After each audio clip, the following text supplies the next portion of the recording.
გამარჯობა, მე გიორგი ვარ დათუქიშვილი და წარმოგიდგენთ Microsoft Word 2016-ის ვიდეო გაკვეთილებს.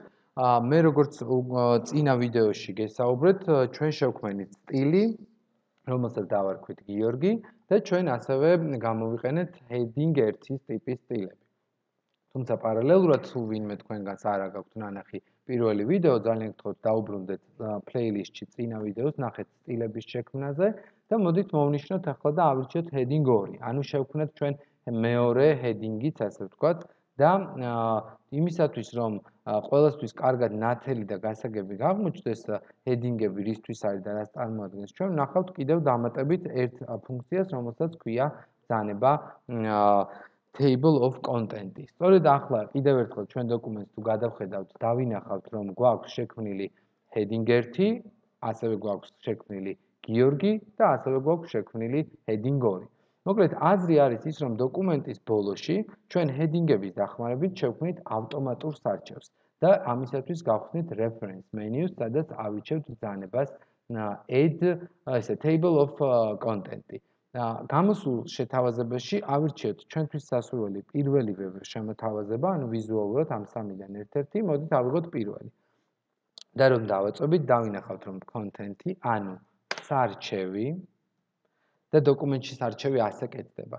შემდეგ ვხედავთ უკვე ყველა მათგანს, რომელიც ჩამოთვლილია, ის რა თქმა უნდა განახლებადია, იმიტომ რომ მას ნაცრისფერი ფონი აქვს. თუ დავაწვევით Ctrl კლავიშს და დავაკლიკებთ აი ამ ღილაკს, დავინახავთ, რომ გადაგვიყვანს ზემოთ. სწორედ ვიდეოში მათ შორის ჩავამატებ ქართულ სიტყვას, რომელიც იქნება მაგალითად გამარჯობა. გამომდინარე იქიდან, რომ დავინახოთ თუ რა მოხდა რეალურად. მოხდა ის, რომ ტექსტი, რომელიც ჩვენ ჩავამატეთ და გავუშვით განახლებაზე, ანუ update-ი გავაკეთეთ, განვაახლეთ არა მარტო გვერდის ნომრები, არამედ მთლიანად ცხრილი, დავინახავთ, რომ ვიდეოში გამარჯობა ჩაემატა სიტყვა.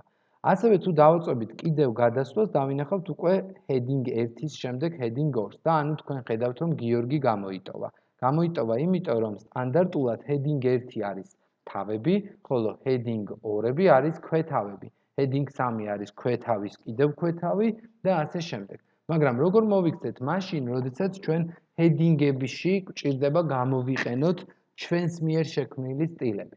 ამისათვის შევდივართ table of content-ში და ვაძლევთ ბრძანებას custom table of content-ი და გამოსულ ფანჯარაში, რომელიც არის table of content-ის ნაწილი, ვირჩევთ შემდეგ ფუნქციებს.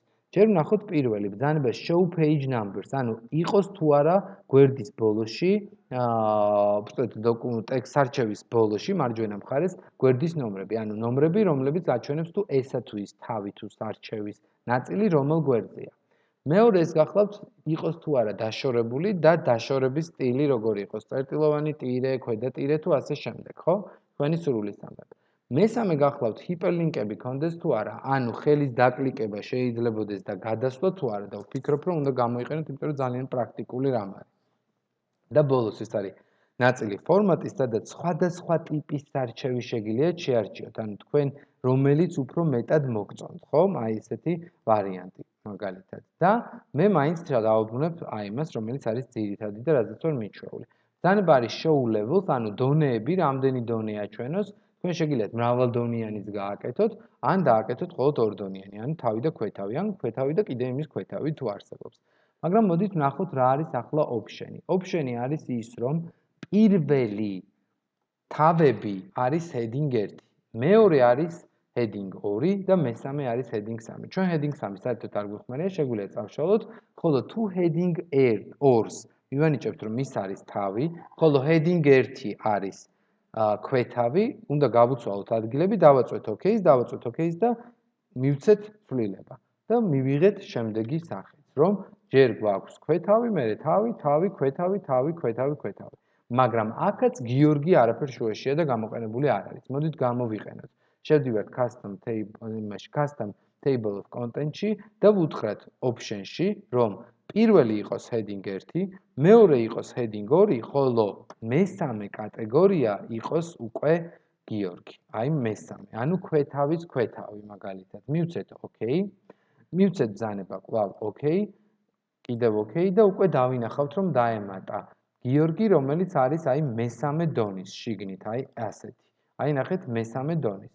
იმისათვის რომ ეს მესამე დონე რეალურად ამოვჭრათ და მოვაქციოთ აი აქ ქვემოთ, იმიტომ რომ დავინახავთ რომ ეს სწორედ აქ უნდა იყოს, ასევე ასეთივე ტექსტი შეიძლება წავიდეს და გადავიდეს სადღაც სხვაგან, აი აქ, ასევე მიაქციეთ ყურადღება, რომ ტექსტის ცვლილებამ შეიძლება გამოიწვიოს გვერდების ცვლილება, ანუ რაღაცები გადანაცვლდნენ, გაიზარდოს დოკუმენტი და მაშინ, როდესაც სარჩევს განაახლებთ, მისცემთ update field-ი, თუ თქვენ განაახლებთ მხოლოდ და მხოლოდ გვერდის ნომრებს, update field-ი, ანუ მისცემთ page number only, ნახავთ რომ განახდება მხოლოდ გვერდები.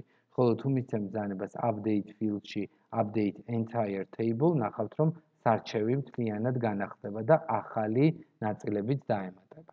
მადლობა ყურადღებისათვის, ეს იყო სარჩევი და ძალიან მნიშვნელოვანი და პრაქტიკული რამ გახლავთ მათთვის, ვინც მუშაობს დიდ დოკუმენტებზე.